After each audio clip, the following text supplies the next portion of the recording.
Le Théétète de Platon, suite. Socrate. Puisque c'est ton avis à ce que je vois, je vais parler des coryphées. Car à quoi bon faire mention des philosophes médiocres? Des premiers, il faut dire d'abord que, dès leur jeunesse, ils ne connaissent pas quel chemin conduit à l'agora, ni où se trouve le tribunal, la salle du conseil ou toute autre salle de réunion publique. Ils n'ont ni yeux ni oreilles pour les lois et les décrets proclamés ou écrits. Quant aux brigues des hétéries qui disputent les charges, aux réunions, aux festins, aux orgies avec accompagnement de joueuses de flûte, ils n'ont même pas en songe l'idée d'y prendre part.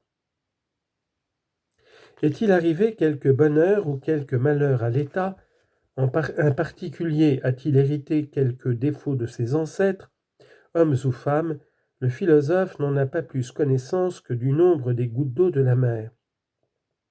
Il ne sait même pas qu'il ignore tout cela, car s'il s'abstient d'en prendre connaissance, ce n'est point par gloriole, c'est que réellement son corps seul est présent et séjourne dans la ville, tandis que sa pensée, considérant tout cela avec dédain comme des choses mesquines et sans valeur, promène partout son vol, comme dit Pindare, sondant les abîmes de la terre et mesurant l'étendue de sa surface, poursuivant les astres par-delà le ciel, scrutant de toute façon toute la nature et chacun des êtres en son entier, sans jamais s'abaisser à ce qui est près de lui. Théodore. Qu'entends-tu par là, Socrate? L'exemple de Thalès le fera comprendre, Théodore. Il observait les astres et comme il avait les yeux au ciel, il tomba dans un puits. Une servante de Thrace, fine et spirituelle, le railla, dit-on, en disant qu'il s'évertuait à savoir ce qui se passait dans le ciel et qu'il ne prenait pas garde à ce qui était devant lui et à ses pieds. La même plaisanterie s'applique à tous ceux qui passent leur vie à philosopher. Il est certain, en effet, qu'un tel homme ne connaît ni proche ni voisin. Il ne sait pas ce qu'ils font, sait à peine si ce sont des hommes ou des créatures d'une autre espèce. Mais qu'est-ce que peut être l'homme et qu'est-ce qu'une telle nature doit faire ou supporter qui la distingue des autres êtres? Voilà ce qu'il cherche et prend peine à découvrir. Tu comprends, je pense, Théodore, ne comprends-tu pas? Si, et je pense que tu dis vrai. Voilà, mon ami, comme je le disais en commençant, ce qu'est notre philosophe dans les rapports privés et publics qu'il a avec ses semblables. Quand il est forcé de discuter dans un tribunal ou quelque part ailleurs sur ce qui est à ses pieds devant ses yeux, il prête à rire non seulement aux servantes de Thrace, mais encore au reste de la foule, son inexpérience le faisant tomber dans les puits et dans toutes sortes de perplexités. Sa terrible gaucherie le fait passer pour un imbécile. Dans les assauts d'injures, il ne peut tirer de son cru aucune injure contre personne, parce qu'il ne connaît aucun vice de qui que ce soit, faute d'y avoir prêté attention.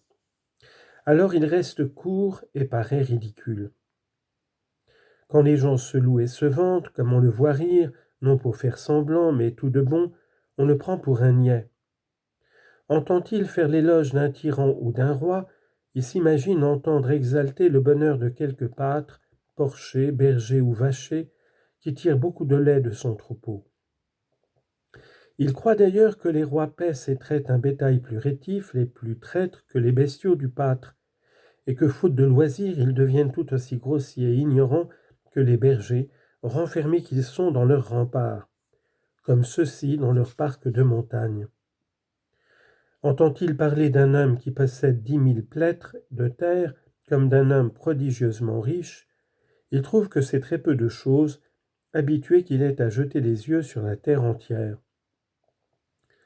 Quant à ceux qui chantent la noblesse et disent qu'un homme est bien né parce qu'il peut prouver qu'il a 7 aïeux riches, ils pensent qu'un tel éloge vient de gens qui ont la vue basse et courte, parce que, faute d'éducation, ils ne peuvent jamais fixer leurs yeux sur le genre humain tout entier, ni se rendre compte que chacun de nous a d'innombrables myriades d'aïeux et d'ancêtres, parmi lesquels des riches et des gueux, des rois et des esclaves, des barbares et des Grecs se sont succédés par milliers dans toutes les familles. Qu'on se glorifie d'une série de 25 ancêtres et qu'on fasse remonter son origine à Héraclès, fils d'Amphitryon, il ne voilà qu'une étrange petitesse d'esprit. Le 25e ancêtre d'Amphitryon et le 50e ancêtre de ce 25e furent ce que le hasard les fit. Et le sage se moque de ceux qui ne peuvent faire ce calcul, ni débarrasser leur esprit de cette sotte vanité. Dans toutes ces circonstances, le vulgaire se moque du philosophe qui tantôt lui paraît dédaigneux, tantôt ignorant de ce qui est à ses pieds et embarrassé sur toute chose. Tout cela se passe exactement comme tu le dis, Socrate. Mais mon ami Théodore, lorsque lui-même est parvenu à tirer quelqu'un vers les hauteurs, et que celui-ci a consenti à sortir de ses questions, quel tort ai-je fait, et toi à moi, pour passer à l'examen de la justice en elle-même et de l'injustice, et chercher en quoi consistent l'une et l'autre, et en quoi elles diffèrent l'une de l'autre et des autres choses, s'il a renoncé à s'enquérir, si le roi qui possède de grands trésors est heureux, pour considérer la royauté et le bonheur ou le malheur humain en général, leur essence respective et la manière dont l'homme doit naturellement rechercher l'un des deux et fuir l'autre, quand sur toutes ces questions cet homme d'esprit étroit, âpre et chicanier est contraint à son tour de donner réponse, il doit subir alors la peine du talion. La tête lui tourne à se voir suspendu si haut, et comme il n'a pas l'habitude de regarder du milieu désert, il est inquiet, embarrassé, bégayant, et il apprête à rire. Non pas à des servantes de Thrace, ni à aucun autre ignorant, car ils ne s'aperçoivent de rien, mais à tous ceux qui ont reçu une éducation contraire à celle des esclaves.